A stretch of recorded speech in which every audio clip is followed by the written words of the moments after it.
이전 영상에서 언급했던 대로 충주 고구려비의 유력한 건립 연대는 고구려가 신라보다 삼국의 지위에서 주종관계를 가지는 광개토, 장수왕 시대입니다. 좀 더 정확히 해봅시다. 삼국사기에는 장수왕 제위 중반기인 450년 신라가 고구려의 장수를 살해하는 것을 시작으로 둘의 관계는 줄곧 적대 관계로 변하게 됩니다. 따라서 우호 관계를 말하고 있는 이 비석은 450년 이전의 것으로 봐야 할 것이며 광개토 태왕의 즉위 연대는 391년이므로 최종적인 추정 연대는 이와 같을 것입니다. 그런데 저는 한 가지 의문이 드는 부분이 있었는데요. 이와 비슷한 시기에 고구려가 세운 또 하나의 비석이 있는데 바로 414년에 세워진 중국 지린에 위치한 광개토 태양릉비입니다. 현재 위조품 논란이 있는 지안고구려비를 제외하면 이 광개토 태양릉비와 충주 고구려비가 고구려 중앙정부에서 세운 유일한 두 개의 비석인 것이죠. 그런데 서로 비슷한 시기, 동일한 국가에서 제작된 이 두 개의 비석에 상당한 차이점이 있음을 알게 됐습니다. 지금부터 총 5가지 부분으로 정리해본 그 차이점들을 소개해보고자 합니다. 첫 번째, 제액의 유무입니다. 제액이란 쉽게 말해 비석의 제목에 해당되는 부분, 즉 충주 고구려비에서 봤었던 비석 첫머리 부분에 가로 방향으로 쓰였던 글자입니다. 물론 그 다음부터는 세로 방향으로 글자가 채워져 있죠. 반면 광개토 태양릉비에는 처음부터 끝까지 세로 방향으로 써내려가는 방식을 취하고 있었습니다. 두 번째, 고구려가 자국의 왕을 부르는 호칭입니다.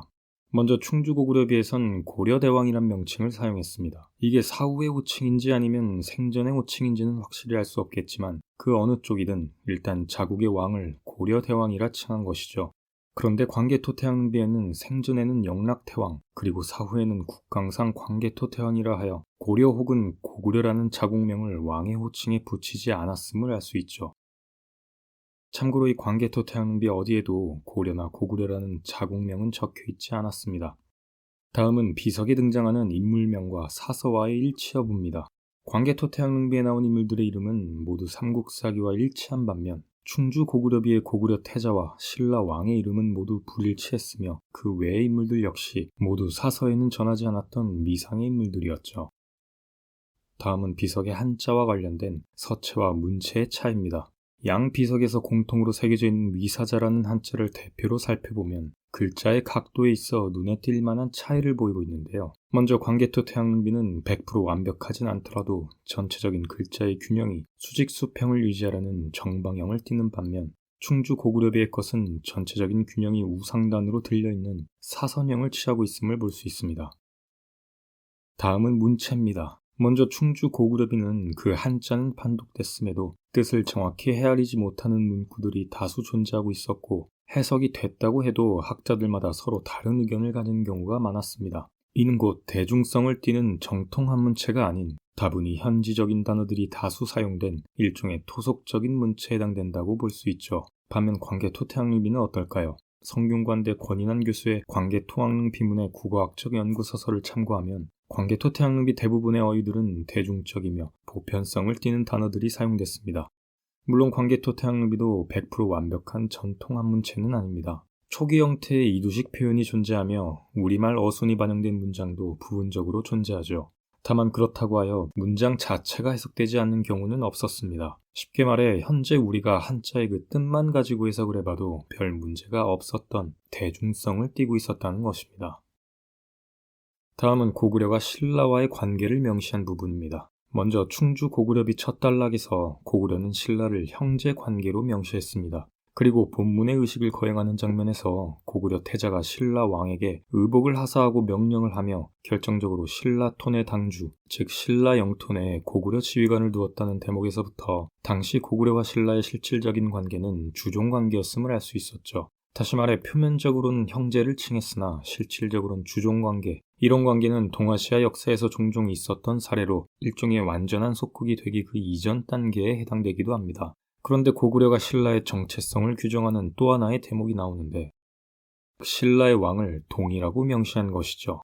그런데 이 동이라는 단어는 본래 한족들이 가진 중화사상에서 기반한 단어인데요.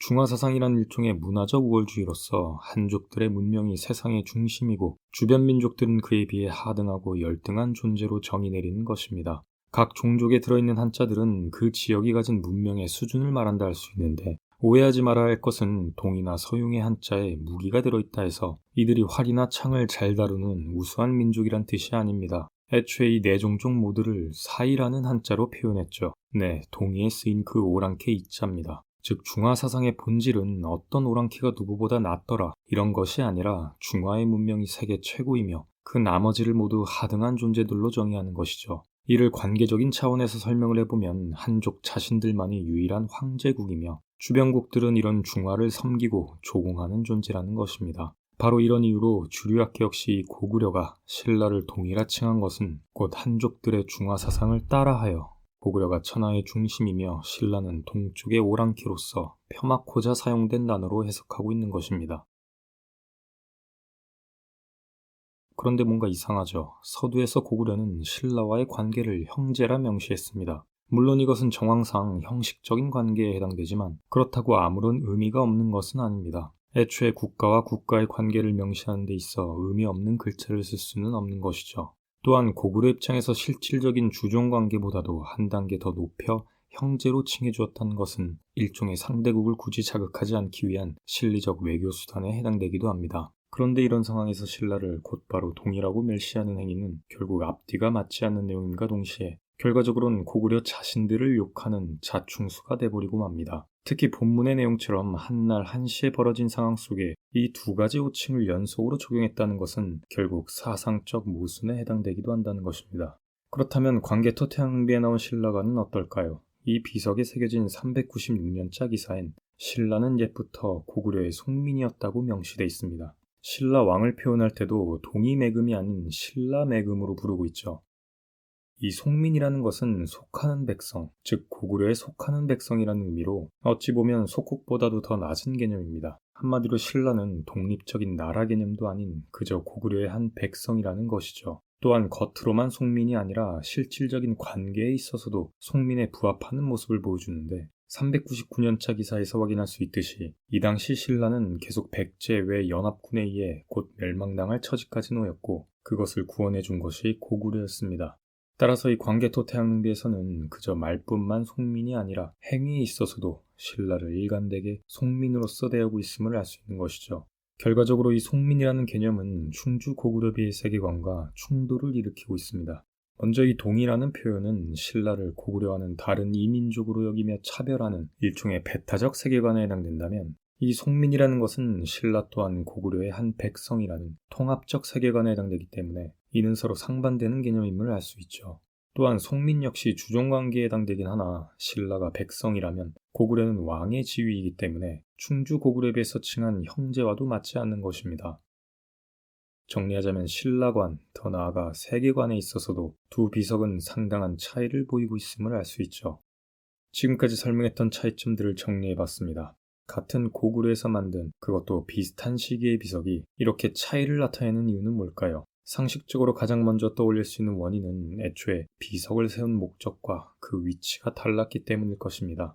광개토 태양릉비는 말 그대로 릉비로서 왕의 무덤을 기리기 위해 세워졌기에 그 위치 역시 무덤이 자리한 안전지대에 세워졌을 것입니다.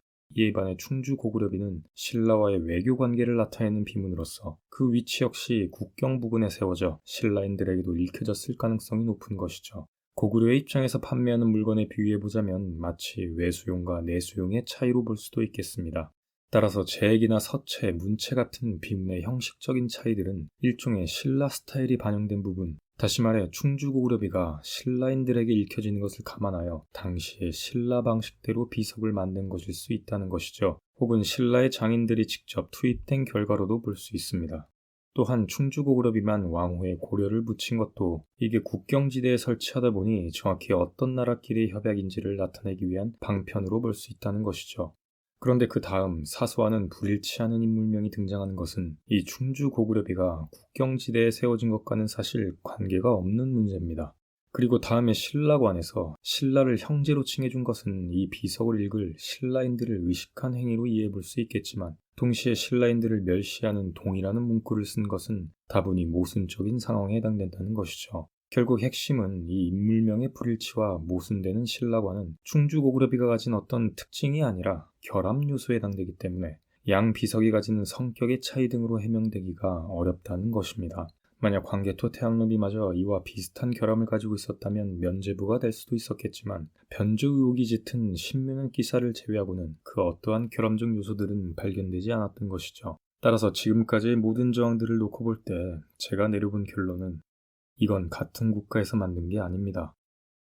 결함성이 드러나지 않는 광개토 태양릉비가 응당 당대 고구려인들이 만든 진품이라는 우선권을 가질 수 있게 되며 이것과 다방면에서 차이점을 드러내고 심지어 결함적 요소까지 안고 있는 이 충주 고구려비는 사실 당대에 만들어진 것이 아닌 후대의 제3국가 시절에 창작된 작품이라는 것이죠. 즉 정상적인 외교관계 속에서 자연 발생된 비석이 아니라 어떤 개인 단위의 머릿속에서 나온 인위적 작품이기에 실제 역사적 상황과는 불일치하는 결함들이 발견된 것이며 고구려 광개토 태양릉비와도 여러 면에서 차이점을 드러낼 수밖에 없었다는 것입니다. 이 충주 비석의 그 정확한 제작 연대는 알 수 없겠지만 이 안에 중화사상적 관념이 투영되어 있는 것을 고려해 봤을 때 한반도가 사대주의에 잠식된 조선시대 이후에 생겨난 비석일 것으로 추정하고 있습니다. 이상 영상 마치겠습니다. 시청해주셔서 감사합니다.